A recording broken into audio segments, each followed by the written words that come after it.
Hey there, cats and kitties. I am the Blues Man, Johnny Blues, and this is going to be a brief little review from Marvel's Superior Spider-Man #1.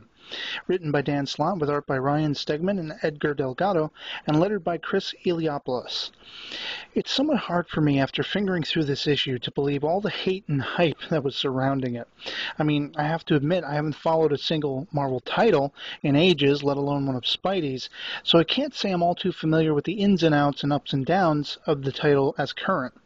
What I can tell you is Superior #1 was a surprise, and not a bad surprise. Slott writes this issue with tongue firmly planted in cheek, at least that's my impression. For the Marvel devout, you may think this concept laughable, and it is. My estimation is Slott knows this full well and is going to milk it for all it's worth. But it's laughable, at least to me, in that it's actually funny.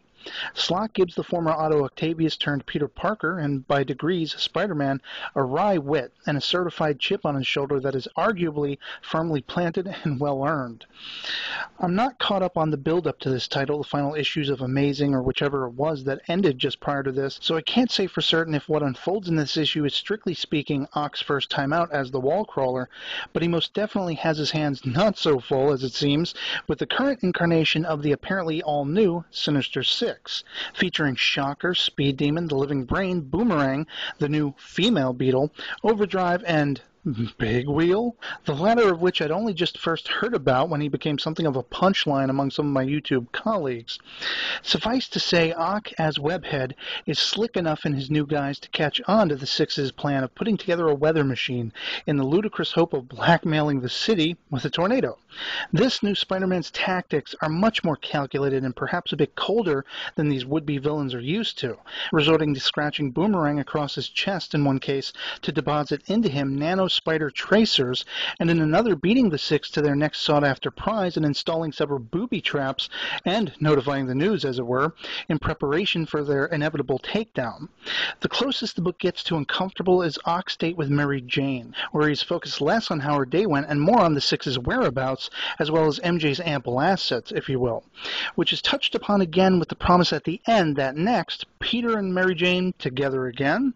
And aside from Ock's Parker having to convince all is well with his boss and a colleague or two, the climax of the issue drives home one fact I've said all along without even reading the book, and have heard almost myriad contrary proclamations about, that Peter Parker, that is the Peter Parker, may not be alive and well, so to speak, but he isn't gone either.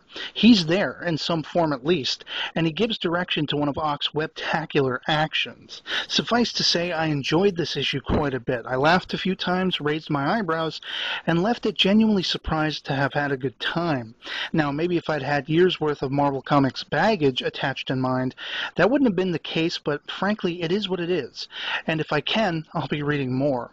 I'm giving Superior Spider-Man #1 a 4.5 out of 5. And for now, that'll be it for me on this one. I'd love to hear from you guys in the comments below what you thought of the issue if you've read it, as well as the whole Doc Ock and Spider-Man's body thing. Feel free to comment with your thoughts down below. And otherwise, I'll catch you later. Peace.